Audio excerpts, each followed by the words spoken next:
The money already exists. The exact amount you have been chasing for years, the figure that just flashed across your mind when I said that sentence, it is not being manufactured somewhere. It is not on its way. It is not waiting for you to finally deserve it.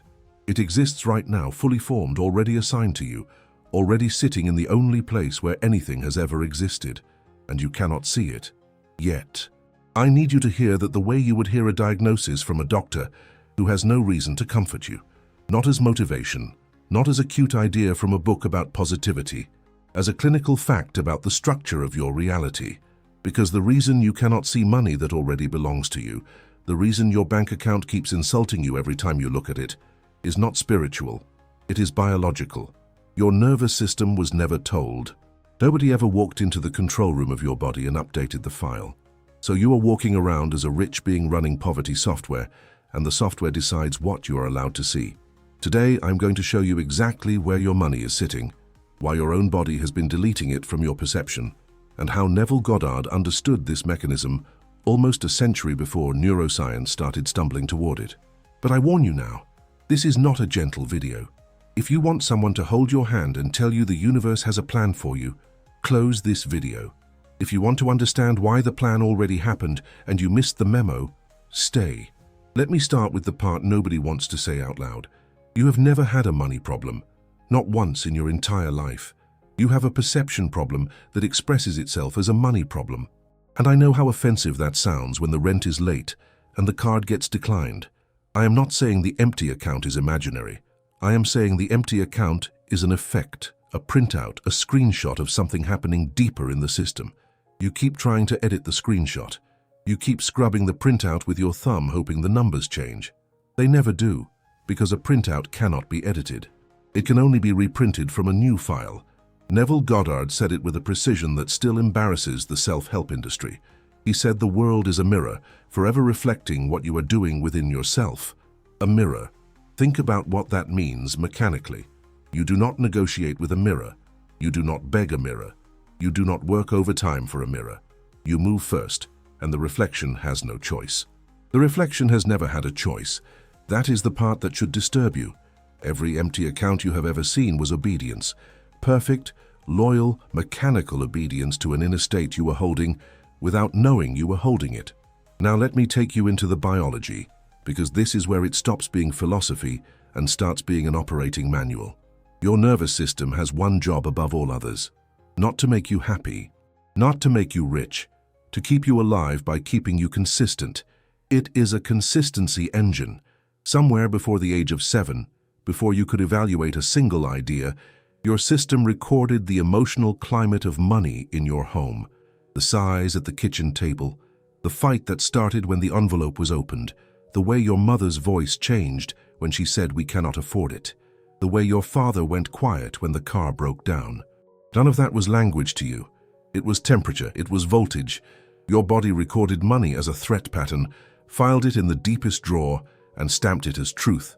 And from that day forward, your nervous system has been doing its job with terrifying excellence. It filters every opportunity, every idea, every impulse, every stranger through one question: does this match the file? If it matches, it passes. If it does not match, it gets deleted before it ever reaches your conscious mind. You have walked past more money than you can imagine. Your system deleted it from your perception the way your eye deletes its own blind spot. You did not refuse wealth. You never even saw it. This is why trying to get rich has never worked for you, and I want to be surgical about this. The phrase itself is the confession. To get implies distance. To get implies you are here and the money is there. The moment you reach, you have testified.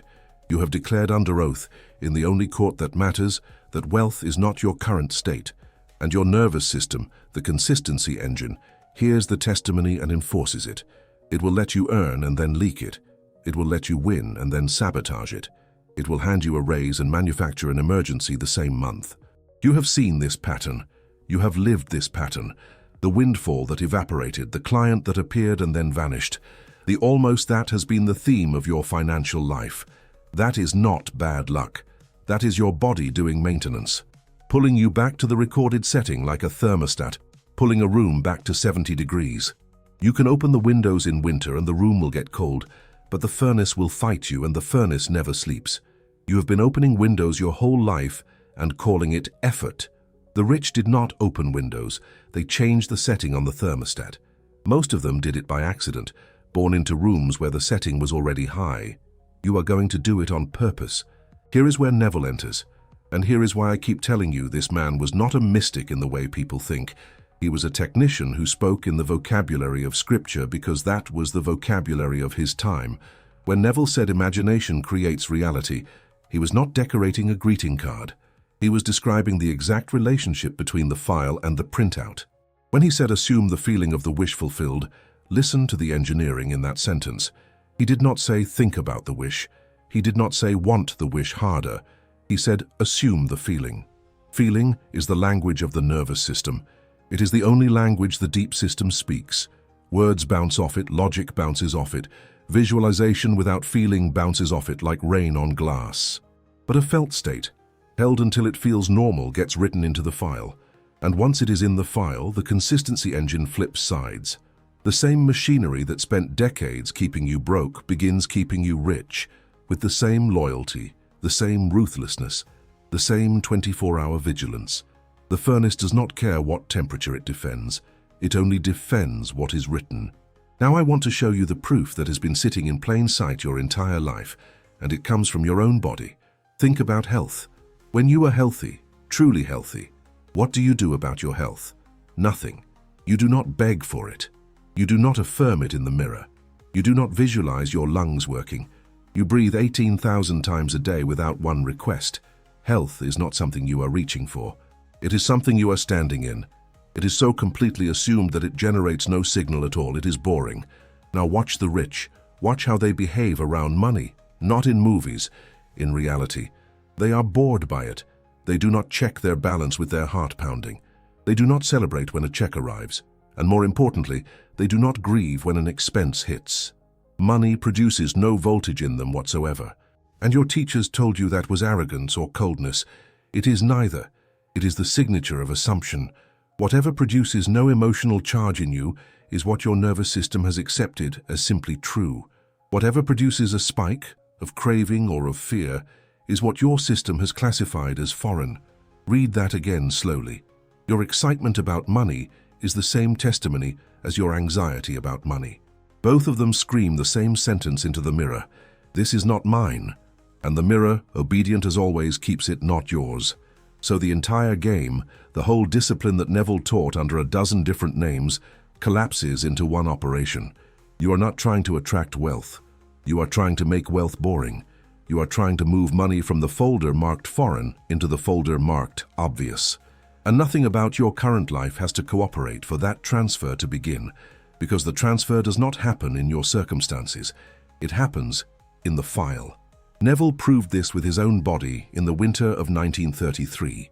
He was in New York, broke in the middle of the Depression, and he wanted to be in Barbados with his family. No money for the ship, no prospects for the money. His teacher Abdullah told him one sentence: "You are in Barbados. Not you will go, not you can go if you save, you are there." And Neville understood the assignment. Every night he slept in New York, but he did not sleep in New York. He slept in his family's house in Barbados. He felt the specific mattress. He heard the specific sounds through the window. He let his body believe the journey was behind him, not ahead of him. His conscious mind knew the facts. His nervous system was fed a different set of facts, nightly, until the deeper file changed. And before that December ended, a ticket arrived that he did not pursue through a channel he had not imagined, and his physical body was dragged across the ocean to match the location his inner state had already occupied. The 3D world reorganized itself to catch up with a decision made in the dark, behind closed eyes, by a man with empty pockets. That story is not an anecdote. It is a schematic, and I want you to notice the sequence because the sequence is everything. State first, evidence second, always in that order. Never once in the history of consciousness has it worked the other way. You have been waiting for evidence so you could feel the state. You have been saying, when the money comes, then I will feel secure. That sentence is the architecture of your poverty. You have the sequence backward, and having it backward does not pause the law. The law runs anyway, printing your doubt with the same fidelity it would print your certainty. The mirror has no off switch. This is what nobody told you. You have never been outside this system. You have been using it against yourself with extraordinary skill every single day of your life. The person you call broke is a master manifester with a tragic portfolio. And I can prove the file exists without ever seeing your bank statement. I only need to listen to you talk to yourself for one day. Your inner conversations are the file leaking. Neville was obsessed with inner speech, and people think it was a poetic obsession. It was diagnostic. He said all day long you are talking to yourself inwardly, and those conversations are the seeds of your future. Listen to what you actually say in there. Somebody mentions a price and something in you whispers, "That is too much." You pass a beautiful house and the voice says, "Must be nice," before you even notice it spoke. A friend succeeds and the voice does math about why their situation was different from yours. An opportunity appears and the voice starts listing reasons it will probably fall through, and it calls that being realistic. That voice is not you. Hear me. That voice is the recording. It is the kitchen table from 1980-something, still playing, using your throat, wearing your opinions, and every time it speaks and you agree with it, you co-sign the old file for another day. The mirror reads the signature and prints another day of the same life. You have been renewing your poverty like a subscription, daily, in installments so small you never noticed the charge. Now watch how deep this goes, because money is only the beginning of what the file controls. Neville taught that everyone is you pushed out. Every person in your world is playing the role your inner state assigned to them. Apply that to money, and it gets uncomfortable fast. The client who ghosts you, the boss who underpays you, the relative who calls you the moment you save anything with an emergency only you can fund, the bank that flags you, the landlord that raises it. You think you are surrounded by financial enemies. You are surrounded by actors, and you are the casting director. They are not doing this to you. They are doing it for you, faithfully performing the script your nervous system published. This is the hardest teaching Neville ever gave, and it is the most liberating because if they are performing your script, you do not need to defeat a single one of them. You need to publish a different script. Change the state and watch the same people forget their lines. Watch the difficult client turn reasonable. Watch money start arriving through the exact faces that used to drain it. People who have done this work describe it like a glitch. It is not a glitch, it is the mirror updating. And here is the question you should be asking by now. If this is real, if the mechanism is this mechanical, why did nobody teach it to you? Why did you get 12 years of school and not 1 hour on the only law that decides your entire experience? I will let you sit with the darker answers to that question on your own. But understand at least this much. An entire industry exists on the assumption that you keep seeking. The spiritual marketplace does not profit from your arrival. It profits from your search. So it sells you vibration and alignment and abundance mindsets, and it wraps the search in incense and soft music, and it keeps you a seeker for decades. Neville stood in front of audiences and told them the opposite. He said the whole vast world is yourself pushed out, and nothing but a change of consciousness will alter it. No crystals, no rituals, no decade of healing. A change of consciousness. One move, executed in the imagination, sealed in feeling, held until it hardens. That teaching does not create customers. It creates graduates, which is exactly why it stays buried while softer messages get the stage. There is one more thing you must understand before I give you the protocol, and it is the reason most people fail even after learning all of this. Scarcity is not a thought you have. It is an identity you wear. You do not merely believe money is hard. You are somebody for whom money is hard. It is stitched into how you enter a room, how you answer the phone, how you say the word expensive, which means the work ahead of you is not addition, it is amputation. You are not adding a belief about wealth on top of the old self the way you put a coat over dirty clothes. You are taking the old self off. Neville called it dying to the old man, and he chose the word dying on purpose, because your nervous system will experience the change exactly like a death. It will grieve the broke identity. It will miss the familiar weight of worry, the strange comfort of having a struggle that explains your life. Expect that grief. It is not a sign you are failing. It is the sound of the furnace losing its old setting. Nobody warns you that becoming rich inside feels like a funeral before it feels like a celebration. I'm warning you now, so that when the discomfort comes, you recognize it as progress and hold the state anyway. Before we go further, pause for 1 second. If this is landing, if you can feel the file I am describing, go to the pinned comment below this video. I put something there that continues this work deeper than one video can go. Check it after, not now, because what comes next is the part that changes the setting on the thermostat. Now let us continue. The protocol has 3 movements, and I am going to give them to you the way a surgeon explains a procedure, because that is what this is. We are not manifesting tonight. We are operating on the file. The first movement is the verdict. Tonight, before anything else, you are going to stop asking and start ruling. There is a difference between a wish and a verdict, and your nervous system knows the difference instantly. A wish sounds like, I hope this works. I would love to be wealthy. Please let this be real. A verdict sounds like, it is done. I am wealthy. The matter is closed. A judge does not scream the sentence. A judge does not repeat it 1,000 times with a racing heart. A judge says it once in a level voice, and the entire machinery of the court reorganizes around the words, because authority does not beg. So here is your instruction. You will choose your sentence. Keep it in the present tense. Keep it about identity rather than amounts. Something like, I am the wealthy one, money is simply mine, wealth is my normal condition. And when you say it, you are not trying to convince anybody. You are informing your body of a ruling that was already made. Say it the way you would say your own name if someone asked.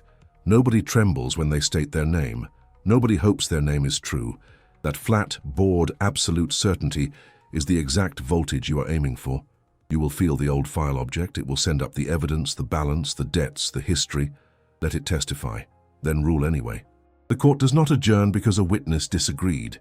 The second movement is the night operation, and this is where Neville handed us the master key.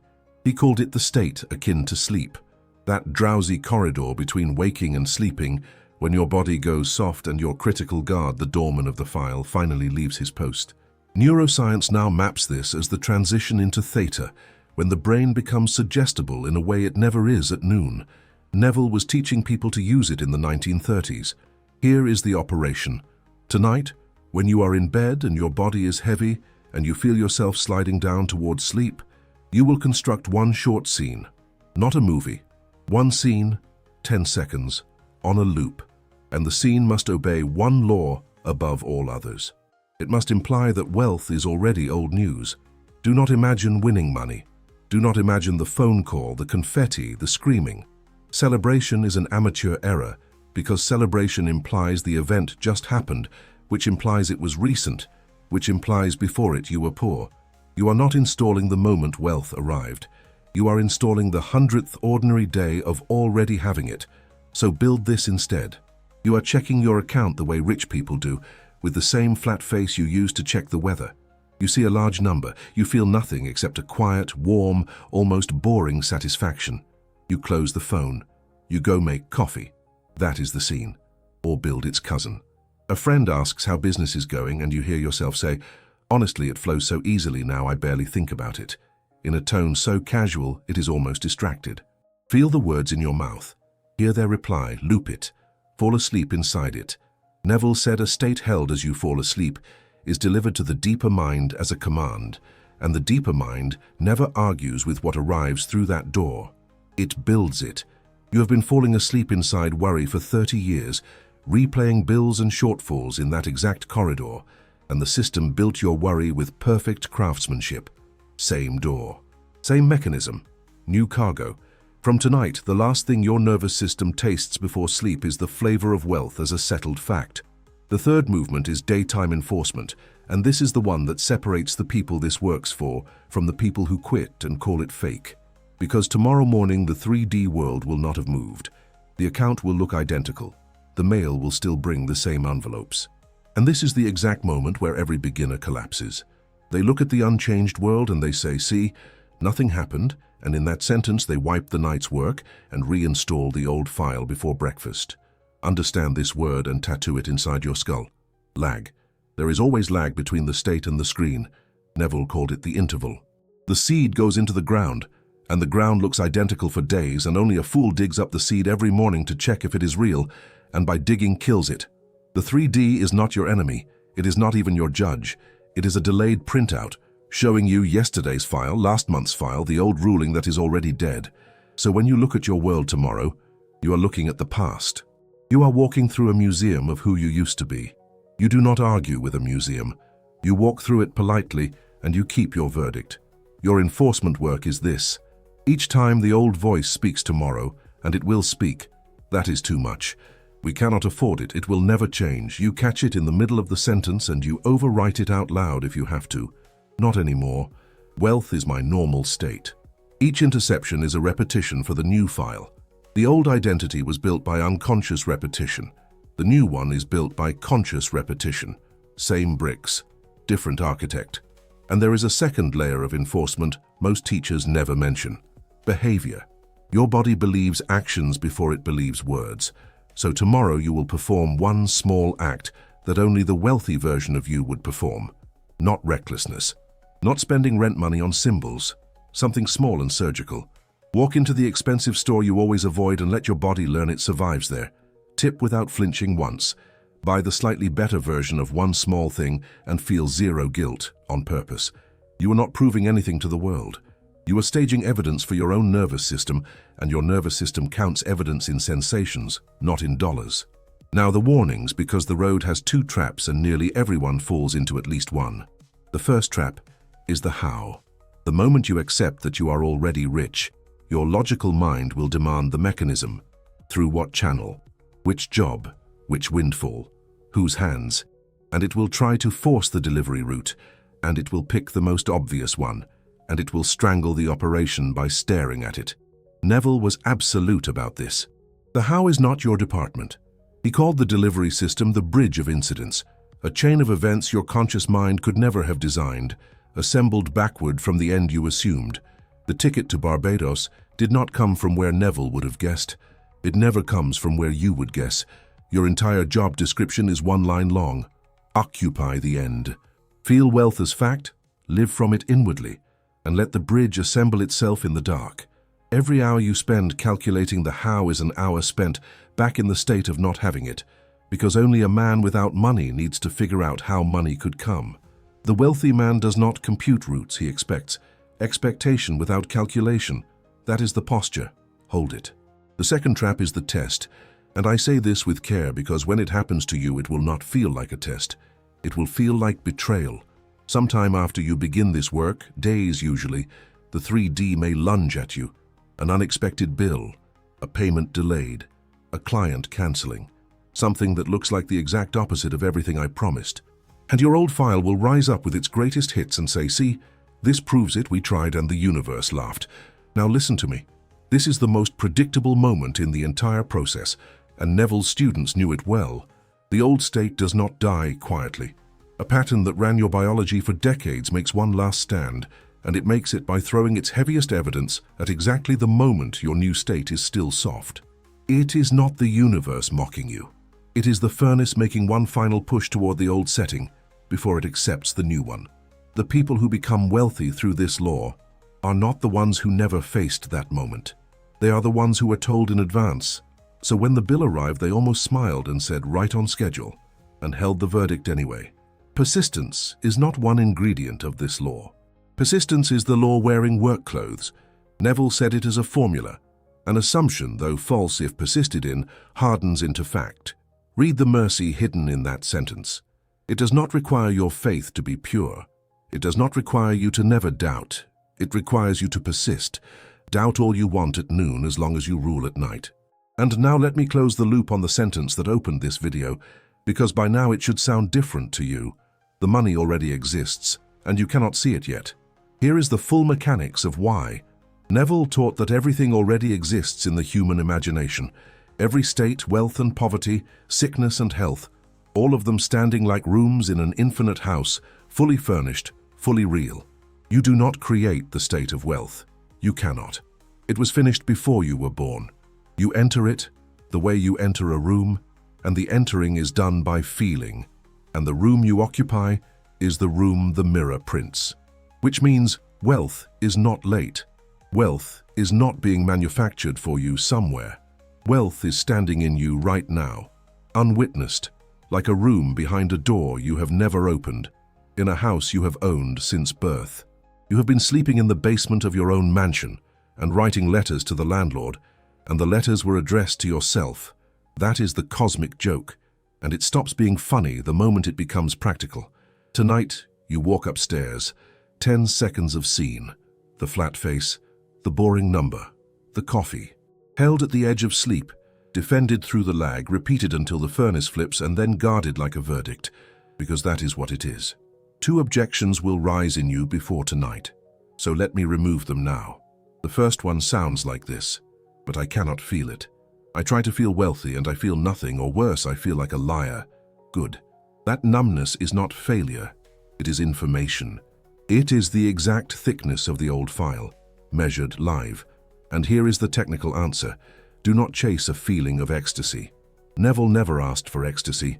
He asked for naturalness. So shrink the scene until it fits inside what your body can accept tonight. If 1,000,000 feels like fiction, do not start the loop at 1,000,000. Start with the feeling of paying every bill this month with your fingers relaxed. Start with the feeling of buying groceries without doing math in the aisle. Let your body win small first. Naturalness scales. The room upstairs has many floors, and the staircase counts as the house. The second objection is older and deeper, and for some of you it wears religious clothes. A voice that says wanting money is greedy, unspiritual, dirty, that good people stay small. I will answer it with Neville's own framing, because he answered it from Scripture. He taught that the creative power in you, the I am, the awareness reading these words through your eyes right now, is the very thing Scripture calls God, which means poverty is not humility. Poverty is slander. Walking around declaring I cannot afford, I am not enough, I do not have, is using the holiest phrase in existence, I am, to sign lies. You are not being greedy when you claim wealth. You are correcting a testimony. The most spiritual sentence you will say this year might be, money comes to me easily, said flat, said bored, said like your own name. So here is your assignment, and I want you to treat it as seriously as a prescription. For the next 21 nights, without exception, you run the night operation. One scene, wealth as old news, looped in the drowsy corridor until sleep takes you. Every morning you rule before you check anything. I am the wealthy one. The matter is closed. Every day, one interception of the old voice, minimum, and one small act staged from the new identity. 21 nights. Not because the number is magic, but because a file that ran for decades deserves at least 3 weeks of consistent overwriting before you are allowed to have an opinion about whether this works. You have given the old state your entire life. Give the new one 21 nights, one last calibration before I release you. Do not put a deadline on the printout. The moment you say it must arrive by Friday, you have climbed back into the delivery truck, and the delivery is not your department. Some files flip in 3 days. Some take the full season. The speed is set by one variable only, how completely you stop living in the old room. And even that you do not need to force, you need to repeat. Repetition is pressure, and pressure is patient. The ocean does not negotiate with the rock. It returns. Be the ocean about this, not the firework. Fireworks impress for one night and change nothing. The tide comes back every single night and redraws the coastline, and nobody argues with a coastline. And when the first strange thing happens, and it will happen, the odd check, the client from nowhere, the refund you forgot existed, the idea that arrives at 3 in the morning with its own instructions, I want you to come back to this exact video and write it in the comments. Not for me. For the 10,000 people who will stand where you are standing right now, reading proof from someone who was broke 3 weeks ago and decided to stop renewing the subscription. Write the word verdict in the comments right now if you are taking the 21 nights so you are on record, so your own nervous system hears you commit. Then check the pinned comment, because what I left there takes this operation to a depth we could not reach today. You were never poor. You were rich, running poor software, and tonight, the rewrite begins. I will see you in the next video, and until then, remember, the mirror is patient, the file is listening, and the room upstairs has always been yours.